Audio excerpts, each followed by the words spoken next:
आज तक आप लोगों ने सीखा होगा double accounting system, that means debit and credit. लेकिन आज हम सीखेंगे triple accounting, right? This is a one type of emerging technologies. So how triple accounting works? The blockchain ledgers is maintained by companies like IBM, Subledgers, Consys, etc. This platform charge a very nominal fees which would be fractional to what we pay in legal cost, reconciliations, human capital, etc. The auditors, government, tax authorities have permission access. The transactions are cryptographically signed by all participants, which becomes the smart contracts.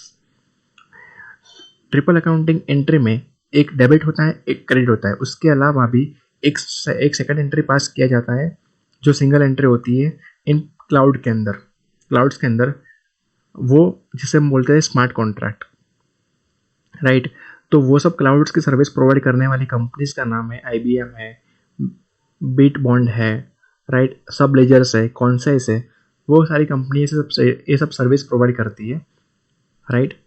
अब उसका accounting किस हिसाब से होता है तो वो हम देखते हैं. जैसे मिस्टर ए जो यूके में लोकेटेड है और मिस्टर बी जो इंडिया में लोकेटेड है.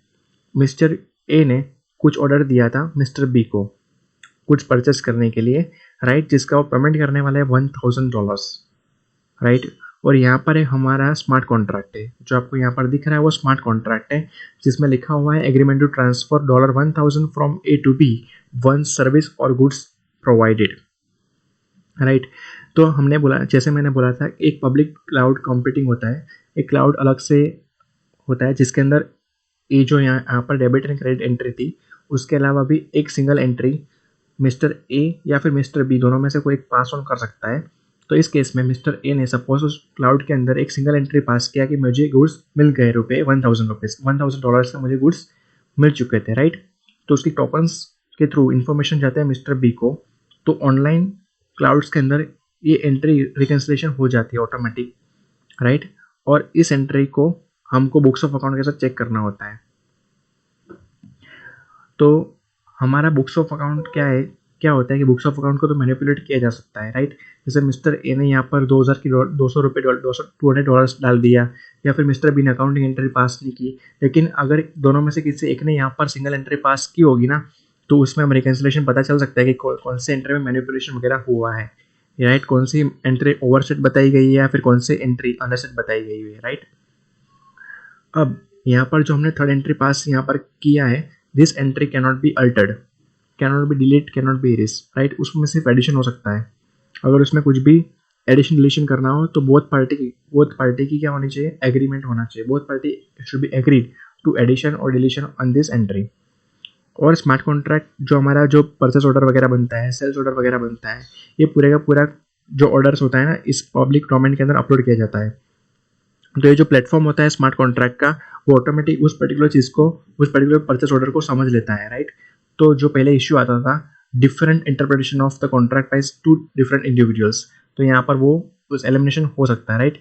यहाँ पर मिस्टर ए और मिस्टर बी एक ही कॉन्ट्रैक्ट को सेम तरीके से समझेंगे अगर इस पर्टिकुलर चीज़ को हमने क्लाउड्स के अंदर डाल दिया, थर्ड पार्टी प्लेटफॉर्म जो स्मार्ट कॉन्ट्रैक्ट प्रोवाइड करता है उसमें डाल दिया, तो फिर वहाँ से चीज़ इजीली ट्रांजेक्शन सक्सेसफुल हो सकता है, राइट?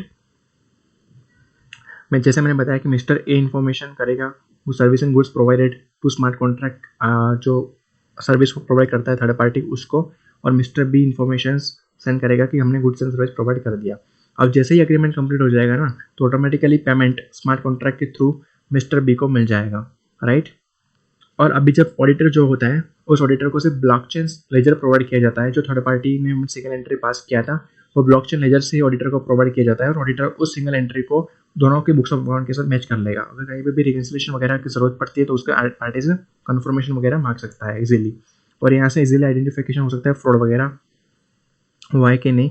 वैसे ब्लॉकचेन टेक्नोलॉजीज की मदद से we can reduce the fraud होने का चांसेस बहुत ही कम हो जाता है बिकॉज ऑफ स्मार्ट कॉन्ट्रैक्ट और थर्ड अकाउंटिंग एंट्री की थर्ड अकाउंटिंग एंट्री की मदद से, राइट?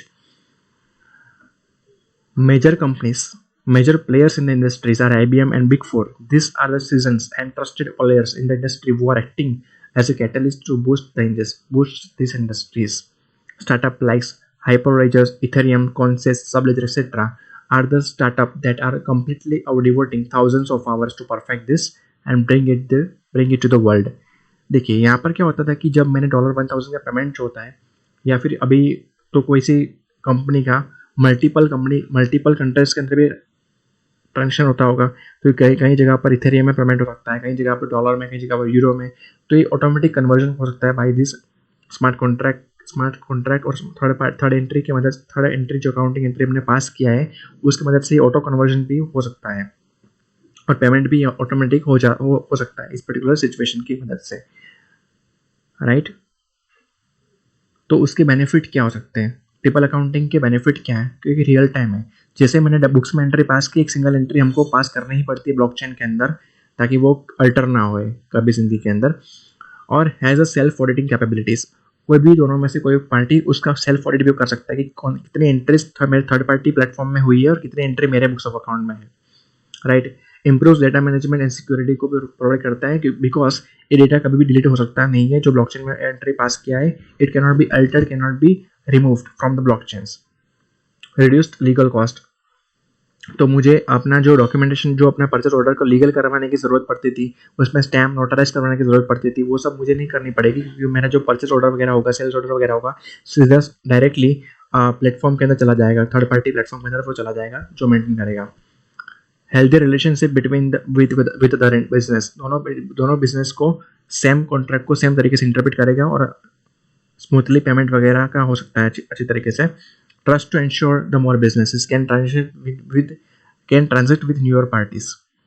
तो अभी यहाँ पर बिगेस्ट क्वेश्चन ये आता है कि कंपनीज अपना जो डेटा होती है वो रेडी क्यों हो जाए शेयर करने के लिए थर्ड पार्टी को, बिकॉज ये जो डेटा होता है वो एनक्रिप्ट डेटा होता है, मतलब या फिर मिस्टर ए मिस्टर बी दोनों में से कोई एक ही उस डेटा को देख सकता है या फिर उसको व्यू कर सकता है। अदरवाइज थर्ड पार्टी जैसे कि मैंने बताया IBM वगैरह जो प्रोवाइड करता है फैसिलिटी, वो कभी ये चीज़ देख सकता नहीं है कौन सा डेटा हमने अकाउंटिंग में पास वगैरह किया हुआ है, राइट। वो जस्ट बैकअप रख सकता है उस डेटा का, लेकिन उस डेटा को डिक्रिप्ट कर सकता नहीं है बिकॉज उसका इंक्रिप्शन होता है जो डेटा इंक्रिप्ट किया हुआ है मिस्टर ए या फिर मिस्टर बी ने, right.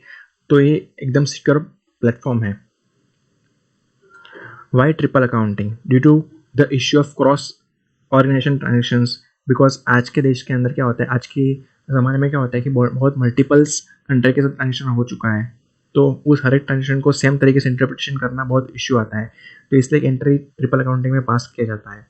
Due to lack of trust among all the participants, due to lot of work, manual interventions and validations, due to need of significance computing and human resources to reconcile, due to being prone to errors while doing double entries.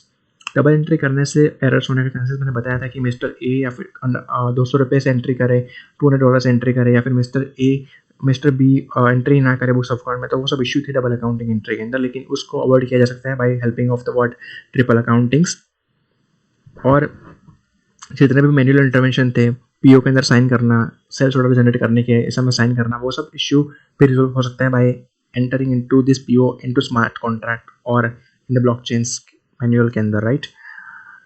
Due to need of significance computing and human resource to reconcile, अभी मुझे क्या होता है double accounting entry के अंदर मुझे एक human को बिठाना पड़ता है उस डेटा को रिकनसाइल करने के लिए, लेकिन ये सब जितने भी चीज़ें हैं वो ऑटोमेटिक रिकनसाइल हो सकती है by the help of triple accounting.